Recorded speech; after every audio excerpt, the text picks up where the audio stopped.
Welcome to Universe Live Sports. I'm Emma Peterson. And I am Alessandra Gurr. We've got a special show today as we look back on all things BYU from the last year, highlighting BYU's inaugural year in the Big 12, some unique interviews, and more. First off, BYU had some huge wins in their first year of the Big 12. Jack Feldman has the top 5 wins from this year for us. At number 5, women's soccer hosted number 1, UCLA, and it was electric. BYU went up 2-0 in the first half, but UCLA continued to fight, cutting the deficit in half with 30 minutes left to play. Aaron Bailey sealed the deal with the goal in the 78th minute, as BYU came up with a huge upset. BYU track and field comes in at number 4 as they won the distance medley relay national championship. Cougars Sadie Sargent, Sammy Oblad, Carly Hansen, and Riley Chamberlain combined it for a record time of 10:51, the school's third fastest time ever in the event. Coming in at number 3, this weekend BYU softball went into Norman, Oklahoma and knocked off number 2 Oklahoma. BYU scored in all but one inning. Leading 6-4 going into the last inning, the Cougars scored 3 unanswered runs as they secured the biggest upset in program history. Once again, BYU women's soccer is on the list at number 2, but they were down 3-0 20 minutes into the College Cup quarterfinals against UNC. Approaching the 80th minute, however, BYU was still down 3-1. The unimaginable happened as they scored 3 goals in the span of 8 minutes. UNC did not know what hit them as they got sent home, and BYU went to the Final Four. And at number 1, we have BYU basketball storming into Allen Fieldhouse to defeat number 7 Kansas. The Cougars snapped their 82 home game win streak when leading at half, and 67 home game win streak against unranked opponents. BYU's Mark Pope stated, "I've never seen an atmosphere quite like this," and with 8 minutes to go, he received a technical foul.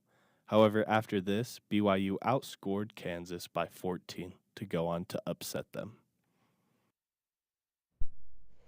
Those are some awesome wins. Thanks, Jack. Although many sports have completed their Big 12 season, baseball and softball have yet to finish up. Jordan Burr is actually down at the softball field right now to give us a recap on their series against OU and what's to come. Jordan. Yeah, I'm here at Gary Miller Park, home to BYU softball and baseball teams. Specifically, I'm in a softball dugout right now, and it's super bright out, and it feels great, and it's super cool to be here. Both teams are still in season as of right now and continue Big 12 play for the next few weeks.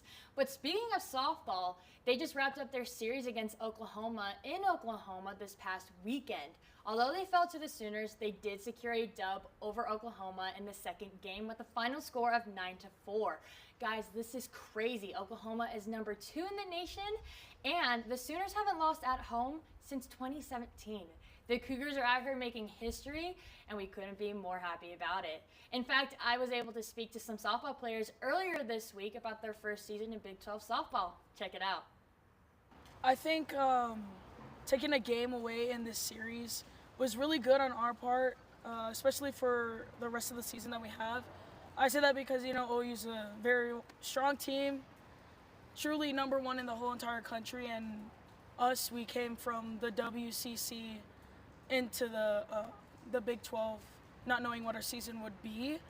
And I think that one game that we won just proved to us that we know we can compete with the highest of the high, and that we're never going to back down no matter what competition is on the other side of the field. Before we even got to Oklahoma, social media, people were telling us not to waste our time, not to even go, and for us to put up a fight the way that we did, I think that just proves a lot, not only for ourselves, but for our fans and for the rest of our season.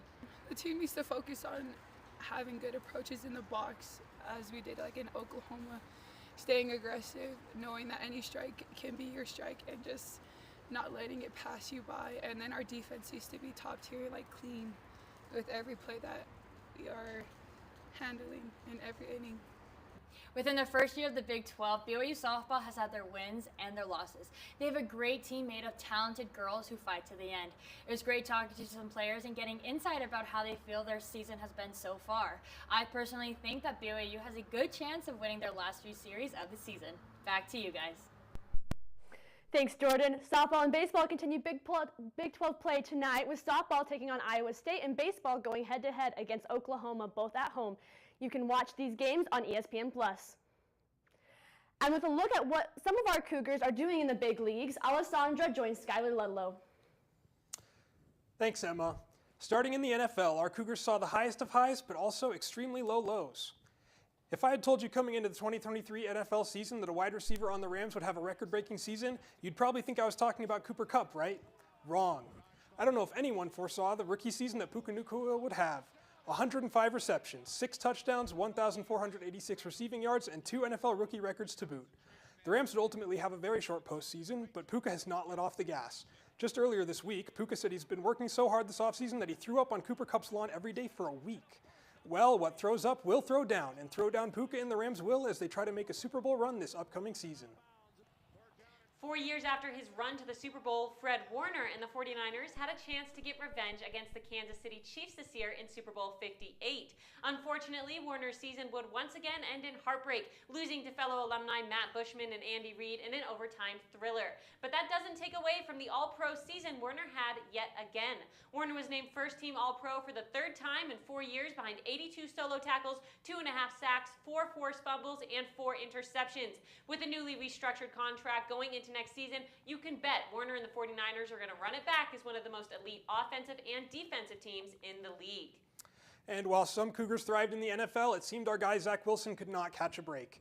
After Aaron Rodgers was traded to the Jets heading into the 2023 season, everyone thought Zach Wilson would finally be able to dodge the heat, chill on the bench, and learn from one of the greatest quarterbacks in the game. Well, what a difference 4 snaps can make. Without a great team around him or full support from team management, Zach Wilson did the best he could. But outside of an impressive win against Houston, the Jets season was one to forget. Whether you're a fan or a hater, just about everyone hopes they never see Zach Wilson in a Jets uniform again. Let's hope he can find himself in a healthier situation next season.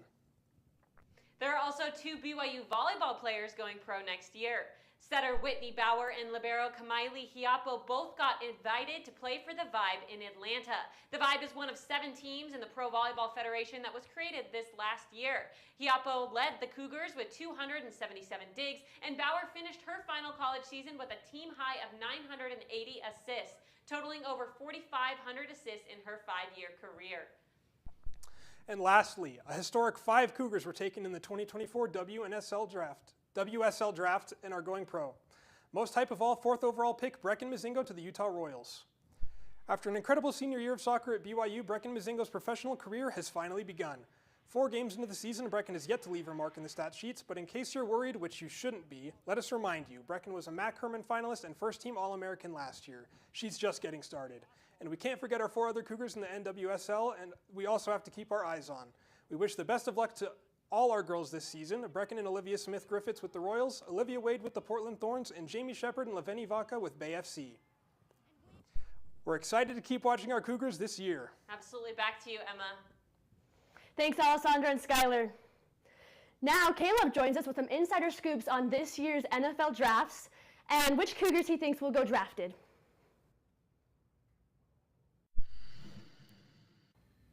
Thanks, Emma. The 2024 NFL Draft is right around the corner. Let's take a look at who I believe will be our drafted Cougars this year using the RAS, or Relative Athletic Score.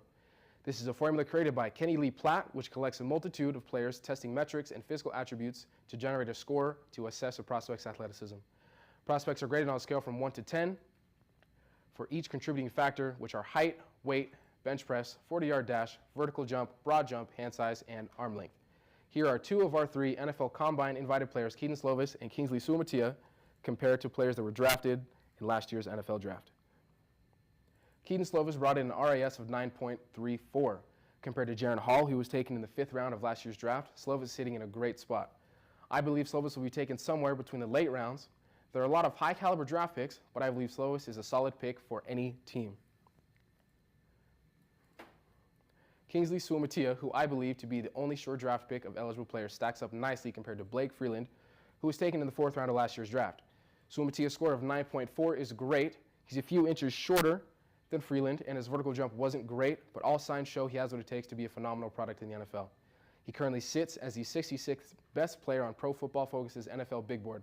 NFL analyst Lance Zierling projects he will be taken between the 2nd and 3rd round. There are only 224 total picks in the NFL draft, but there's a beautiful thing called the undrafted free agent. My high priority undrafted free agents are defensive back Eddie Heckard. The Weber State transfer came into the Big 12 and made plays day in and day out. This is a guy that NFL teams cannot and will not pass on. My second pick is tight end Isaac Rex. This guy just looks like an NFL tight end. He's a seasoned route runner and a phenomenal blocker. Despite an injury-ridden career, this is a player that will make it onto practice teams and make an impact. My third pick is linebacker Max Tooley. A 5-year contributor at BYU in several different positions, this guy can do it all. He could play outside backer, he could play safety, he's a monster on special teams.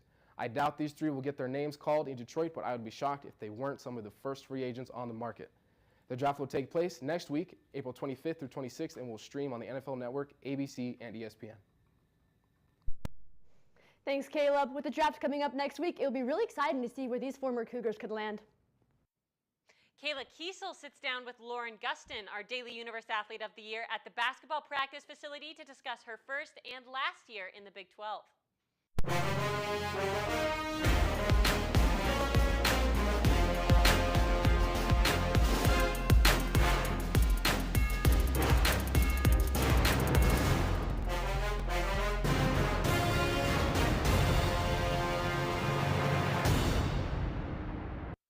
I am here with Lauren Gustin, the Daily Universe Athlete of the Year. Thank you so much for being here with us today. Yep, thank you for having me. Absolutely. BYU had a big year this year, obviously, as it was their first year in the Big 12. What was it like for you going from the WCC into the Big 12? Going into the Big 12 was a whole different level of competition. I think that, all the girls are a little bit stronger, faster, quicker. It was super fun to be able to go and compete at a higher level. And not only are, the teams and players good, but the coaches too. You have a lot of well-educated coaches that are, running their team. And yeah, it was a lot of fun. It was a lot more competitive, and the pace was a lot faster. And I was super excited that I was able to get at least 1 year in the Big 12. You talk about it being more competitive. You've always been a competitor, but it seems like especially this year in the Big 12, you've really shined as you led the nation in double-doubles and rebounding, and even became a record breaker here at BYU as you shattered the record of the all-time leading rebounder. With all of that, how has your senior year been for you? It's been super bittersweet. I've tried to, really enjoy every single practice, every, team get together, every single moment we have together, just because I do know, it's my last year and I'm out of eligibility. But overall, I love this year. We didn't finish, maybe where we quite wanted to as far as records and whatnot, but it was fun to grow on and off the court with my girls. So. And you didn't even end the season here at BYU. You were invited to go play at the college women's basketball all-star game with the best of the best. What was that experience like for you? It was awesome. I was a little nervous going into it just because I didn't know what to expect. It was so much fun to be able to go and be in that environment and be around such great athletes and such great coaches too. We had Hall of Famers running both the teams, and to be able to have WNBA girls come in and run our practice and give us plays and be there on the sidelines was super awesome. And then on top of that too, just to be around other great competitors and being able to play with them and compete with them was that's what every player wants to do. Yeah, and this year of women's basketball has been very different from years past. You have been able to be a part of and play with this women's generation that's changed the game of basketball and taken it to a whole new level. What has that been like for you, seeing this change in women's sports? I'm just thankful I could be a part of it this year, and being able to finally see the exposure that women's basketball deserves, I think is super rewarding. And just being able to follow along, in the whole NCAA tournament has been super, super exciting, and being able to see these girls compete and, kind of show the world what women's basketball is all about. Last question for you. Looking back on your career that you've had, if you had one piece of advice for the younger generation of female athletes, what would it be? Yeah, that's also a great question. I think I could say a lot of different things that, have helped me as a player. But I think ultimately just, I would say every single day just come in, working on yourself and trying to get better. Don't let anyone tell you, you can't do it. For me personally, in high school, I was always told that I was too small to be, my position, because I'm comfortable being a 5. And, I didn't always have the height and whatnot, but that's where I was comfortable. I wanted to be the 4 or 5 and, be in there battling for boards and posting up and whatnot. And, I had a lot of college coaches that were recruiting me, telling me, you don't really quite fit the height category. You're too small to be this position at, this level of basketball. And that was always very motivating for me to, work harder in the weight room, get quicker, get stronger, and just be able to come out in the court and compete with, taller girls. And that's always been a big thing of mine, is just kind of proving, those people wrong. And I would just say, yeah, don't let others' opinions, stop you from reaching what you want to do. That's awesome. That's great advice. I love that. Thank you so much for being here with us today and for being the Daily Universe Athlete of the Year. Thank you. We appreciate your time and wish you the best of luck moving forward. Back to you in the studio. Thanks, Kayla. Best of luck to Lauren moving forward. Not only was it a big year for BYU athletes in the Big 12, there are a couple of former Cougars who are ready to perform big on the biggest stage in sports this summer. Emma has the details on who's getting ready to travel to Paris. Thanks, Alessandra. The 2024 Summer Olympic Games in Paris are right around the corner. And right now, there are 3 former Cougars who have punched their tickets for Team USA. And they are running their way to Paris. Connor Mance will take the win at the US Olympic Team Trials in the men's marathon. Connor Mance victorious over Clayton Young. Both men are going to Paris. Former BYU runners Connor Mance and Clayton Young came in first and second during the Olympic marathon trials back in February. Clayton Young led up right near the finish to let Connor Mance have his first place moment. This will be the first Olympics for both runners, and we're excited to see them race this summer. Along with these runners, Jimmer Mania will be returning as former BYU basketball star and National Player of the Year Jimmer Fredette will be competing for Team USA on the 3-on-3 men's team. Jimmer has been playing overseas for Team USA for the last 2 years and has been instrumental in their success. Team USA won gold during the 2023 Pan American Games and the 2022 FIBA 3-on-3 AmeriCup. This will be the first time a 3-on-3 team will be competing for the USA during the Olympics. Jimmer and his team are hoping to take home gold and make history. The Summer Olympic Games will take place from July 26th to August 11th. Back to you, Alessandra. Thanks, Emma. Now we'll go out to Football Insider Caleb Christensen live at BYU's Student Athlete Building with NFL prospect and former BYU punter Ryan Rico.